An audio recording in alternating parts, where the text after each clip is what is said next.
Did I get it right? Zvobwo. Okay.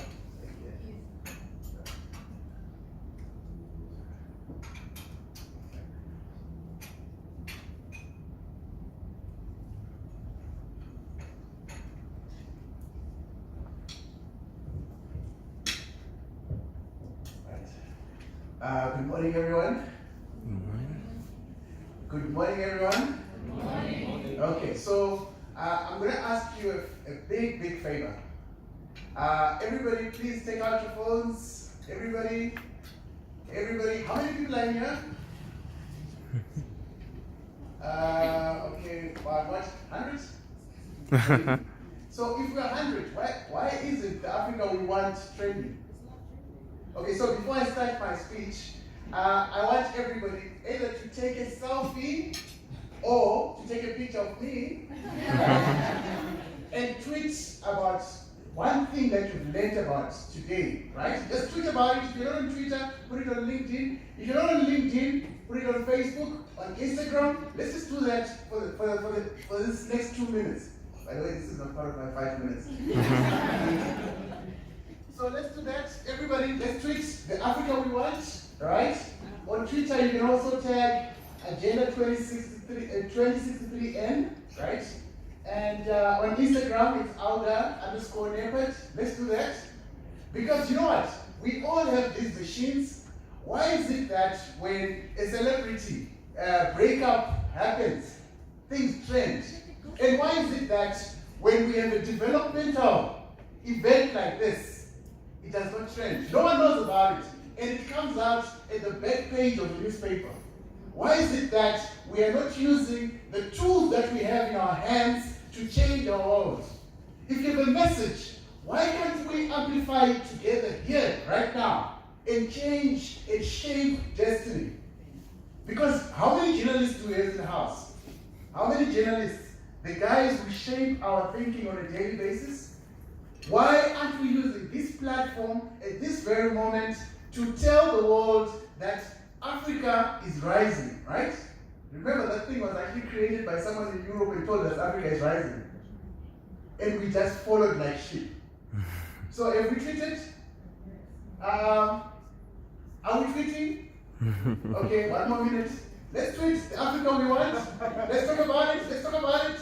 What? Just one thing that you learned. Whether it's a selfie, whether it's what, but talk about it.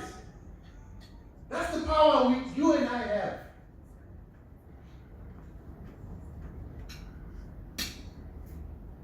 Right. Okay, I'm going to start my speech now. Right. And I hope to get lots of followers through that as well. Thank you. It met Giza. That's my Twitter. Thank you. Right. So today, I don't want to bore you talking about what I do. Because what I do can change tomorrow. Actually, what my dear Vincent told you about, the maths, that was what I used to do. I'm focusing on something else that I feel is a more urgent priority in Africa right now, right? So I will not talk about what I do, because what I do is dynamic. But I'll tell you about my philosophy, about my thinking, what I stand for, what I believe, and what I want to see Africa achieve. That is what I'm here for. So, there's a question that I've always asked to say, why were we colonized? Why were we colonized? Yes, the Europeans, they were so bad. They came with their guns, they took our land, they enslaved us. And up to this day, we still depend on them. Up to this day, we're just adopters and users of their technologies. Why? What happened to our ancestors? Were they dumb? Those ancestors, why didn't they innovate? Why didn't they match up technologically to those Europeans such that they could defend our land, and today we would have been having fun, we would have been in a better position? Why? Okay. Europeans won. They came with their guns, they came with their ships, They came with their advanced technology and they beat us. We were beaten. It's fine. We fought for independence. We fought for liberation. And in the 60s, the Kwame Nkrumahs fought for liberation. They had one vision, to free Africa. And they formed the OAU, the Organization of African Unity. And they fought as a unit with one purpose, to liberate Africa. And they did it. In 94? Was it Namibia or South Africa? Was the last one? They managed to say, we are done. We have done our job. We have liberated Africa from the shackles of colonialism. We have freedom. We have political independence. Right? But do we have economic independence? Are we, is it yet Uhuru, Africa? Are we there yet? Right? It's fine. So we said, okay, let's disband the OAU. Let's come up with the African Union. The African Union that is going to look at harmonizing African economies, that is going to look at integration of African children from Cape to Cairo. Right? And the AU was kicked off in Addis Ababa. Right? And it was amidst pomp and fanfare. And we said, this is a new dawn. Now we can actually determine our own futures as free Africans. To this day, I don't forgive those people from the past, the ancestors, because they failed us. They were losers. That's my thinking. It's controversial. Yes, I know some of you worship them, but I don't. But they were losers because they were beaten. Now I'm thinking now, I am here, and there's another revolution happening, and it's happening under my feet. Am I going to be a loser when I become an ancestor? When my great-grandchildren look at me, are they going to say, what was wrong with those people? Didn't they see it coming? Right? Because if you look at it, Africa right now, our position in the global village is that we are just a consumer and a recipient of aid. That's what we are. It's the truth. And if we don't do anything about it, we're going to remain in that position where other people dictate our future. It's not like we don't have the natural resources. It's not like we don't have the human capital. Go to MIT, you'll find how many African professors are there. Right? Go to Oxford.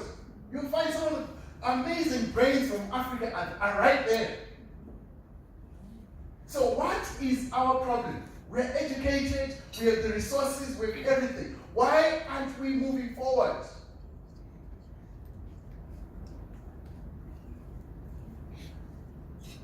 And we can't say we have a bankruptcy of philosophy, because some of our philosophies, the philosophy of Ubuntu, right? That is profound. I mean, you look at an Airbnb and Uber, they are literally taking the idea of Ubuntu and commercializing it. But we've been having it. I mean, look at the trajectory that happened here.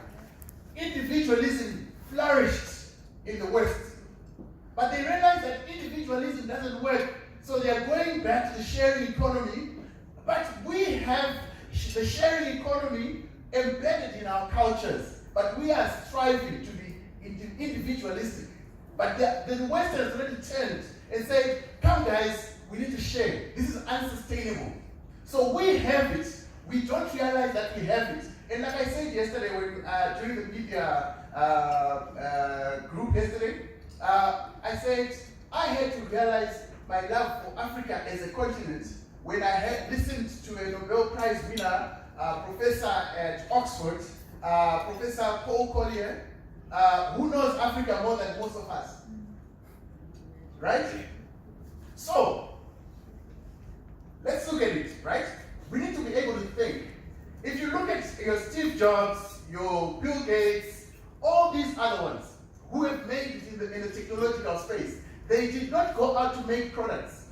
They asked fundamental philosophical questions.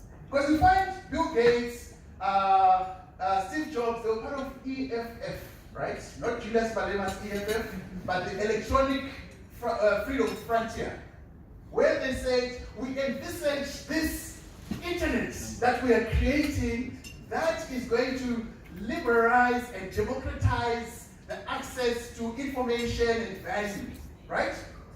So the internet was built, and they managed to commercialize in the process, right? They managed to commercialize and come up with products that have spread throughout humanity. But their products were underlined by a sound philosophical backing. And I say that Africa is not deficient of philosophy. So why is it that we cannot turn our philosophies into something that will determine the future of the world? Why do we have to be consumers the whole time? I know some of you celebrate when Facebook comes to Africa and says, we're giving you free Facebook. But have you ever actually thought about, what does free Facebook mean? Why did India reject free Facebook? Do you know that India rejected free Facebook? Why? Right now in the United States, under Donald Trump, there is something that is doing where he has repealed the law by Obama on net neutrality. Again, we just live and say it's a US thing, but net neutrality is more prevalent. I mean, in Africa, we have to be talking about it, because net neutrality is tied to free Facebook, right? I'll give you an example. Netflix in the 90s, no, sorry, in the 2012s and stuff like that, right? They were growing at a big pace, and then what did Comcast do? Comcast saw that, oh no, we as the telecoms providers are losing money, and these guys are not paying us. They are making money as the OTTs, the over-the-top apps, right? So Comcast slowed down the speed of what?